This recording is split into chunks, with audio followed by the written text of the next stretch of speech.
தினம் அடுத்த வர எபிசோடில் பார்த்தீங்க அப்படின்னா சண்முகம் வந்து திரும்ப வந்து நம்ம ட்ராவல்ஸ் ஆரம்பிக்கலாம். நம்ம ட்ராவல்ஸாக ரொம்பவே கஷ்டத்தில் போய் இழுத்து மூடிட்டோம்.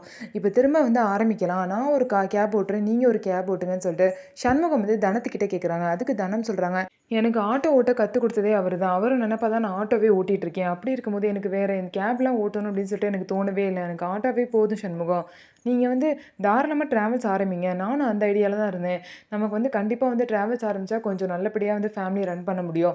அதனால நீங்க ட்ராவல்ஸ் ஆரம்பிங்க. ஒரு கேப நீங்க ஓட்டுங்க. இன்னொரு இதுக்கு வந்து நம்ம டிரைவர் வச்சுக்கலாம்னு சொல்லிட்டு தனம் வந்து ஐடியா குடுக்குறாங்க. Super idea! அப்ப அந்தபடியே ஸ்டார்ட் பண்ணிடலாம். நானும் அதுக்கான வேலையெல்லாம் ஏற்பாடு பண்றேன்னு சொல்லிட்டு சண்முகமும் சொல்றாங்க. அதுக்கப்புறம் பார்த்தீங்க அப்படின்னா, யார் பேர் வைக்கிறது அப்படின்னு சொல்லிட்டு ஏற்கனவே வந்து அவங்க மாமியார் பேர் தான் வச்சிருப்பாங்க. அதே வைக்கலாம் அப்படின்னு சொல்லிட்டு பிளான் பண்றாங்க. உடனே சொல்றாங்க, என் பேர் வேணாம். என் பேர்ல என்னதான் வந்து ஓடுனாலும், அதுக்கப்புறம் நம்மளே இழுத்து மூடுற மாரி ஆயிடுச்சு. அதனால என் பேர் வேணான்னு சொல்றாங்க. உடனே தனம் பார்த்தீங்க அப்படின்னா, சரி கணேசமூர்த்தின்னு சொல்லிட்டு அவரோட பேர வச்சிரலாமான்னு கேட்குறாங்க. இது கூட நல்லாயிருக்கு. என் பையனோட பேரே வச்சிரலாம் அப்படின்னு சொல்லிட்டு பார்த்தீங்கன்னா, தனத்தோட மாமியார் சொல்றாங்க.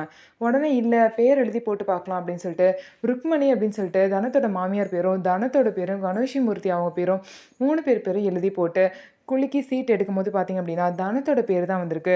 நல்ல பேரு, இந்த பேரே வச்சிரலாம். தனத்தோட பேர் தான் வைக்கணும் அப்படின்னு சொல்லிட்டு இருக்கு போல. ஸோ தனத்தோட பேரே வச்சிரலாம்னு சொல்லிட்டு முடிவு பண்ணியிருக்காங்க. ஸோ நம்ம வீடியோ உங்களுக்கு பிடிச்சிருந்தா நம்ம வீடியோவை லைக் பண்ணிக்கோங்க. மறக்காம நம்மளோட சேனலை சப்ஸ்கிரைப் பண்ணிட்டு பாருங்க.